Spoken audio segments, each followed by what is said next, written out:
We watched. Sorry, my arms smell a mess. Ginger Snaps. I gotta be honest with you. Somebody randomly suggested it on Twitter. It's just somebody I'm like mutuals with that we were talking about odds and ends, movies, stuff like that, and they suggested this. Man, this movie's great. I can't believe how good this movie is for A, the budget, and B, the content.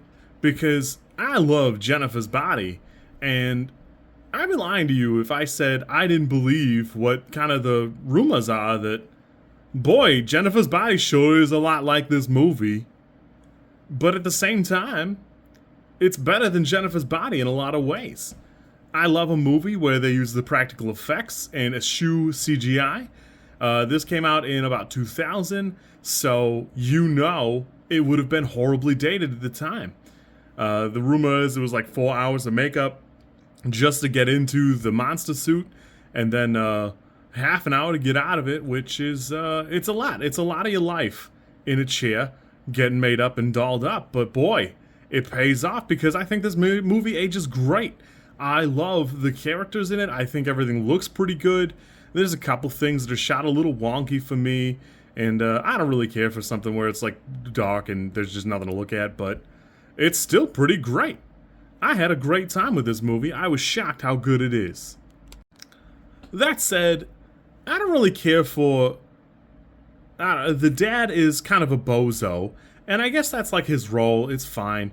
And I like the mom a little bit, that I can tell I'm getting old because there's a moment where she looks pretty attractive, and then later she just looks older. But it's just a touch too much black humor. It's funny, but, you know, I feel bad for her, and then I feel bad for the kids because of all that. I will mention that there's a lot of ouch-eat moments for dogs. I don't really care for that. It's not my thing. It opens with it, basically, and, you know, you either can deal with it or you can't. It was pitched to me as like a classic Canadian movie. I really did have a good time. I think this movie's great. I should rewatch it because a lot of the trivia is tied up in they had to film in a real house, and then a lot of the scenes that are during the daytime are filmed with some ridiculously powerful light, so strong you could see it from the sky, which is kind of cool, but kind of corny. I'm not sure I really understand it, and you know, there's that. It does do a great job of kind of eschewing what were, for the time, pretty typical gender roles in that, like, the girls are handled pretty well. The characters are fun, they do a good job, and they're really well explored. Everything about this movie is what it is that makes Jennifer's body great. And, God, I love a Cronenberg monster. The Cronenberg transformation, I love that so much. It's so good. I can't get enough of it. Side note, I really do appreciate a creature that, like, slowly transforms. And I also love that, like, they figure out a cure partway through the movie pretty early, and it's just kind of hard to administer, and, you know, there's all that going on. The characters are not very flat. I think they do a pretty good job here. I really enjoyed it. I feel bad for the victims. It's kind of rough. It's a rough way to go. Milk and Blood Girl, that's a rough way to die, too. And, you know, it was a good time. Overall, I like this movie a lot. It's trending at this moment on IMDb at like a 6.8.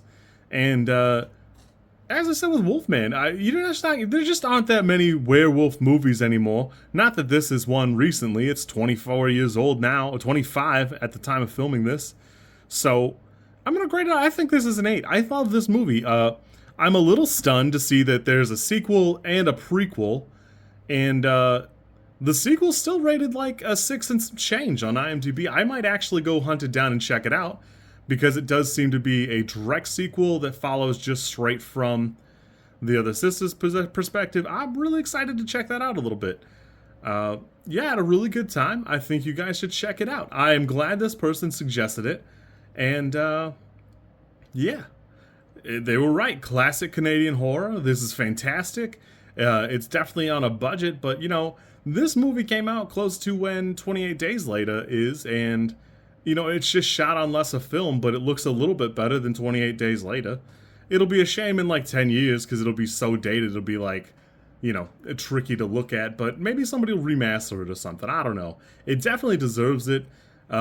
I was gonna make a joke about when she transforms into the werewolf monster about, uh, her breasts, because a lot of the movie is centered on, women coming into adulthood. But to the movie's credit and all of the makeup artists, she does have multiple nipples, which I think a teenage girl would flip out about. But then she was flipping out a lot about a lot of stuff in the movie, so, it was there. They did a good job. This movie's great. I had fun. You should check it out if you're looking for like a campy, fun werewolf movie. I had a great time. You guys should check it out too. Catch you later. If you like this content, I'm supposed to ask you to like, comment, and subscribe. I think I think like is here, and comment is probably down there, and subscribe over there somewhere too. I think. I don't know how many times this like snippet is gonna make it into a video. Everybody says you should do it this way, and I always thought it was just like an annoying thing other YouTubers did. And as you know, I am bad at editing, so if you like it, great, I'm happy for you. If you don't like it, I'm sorry.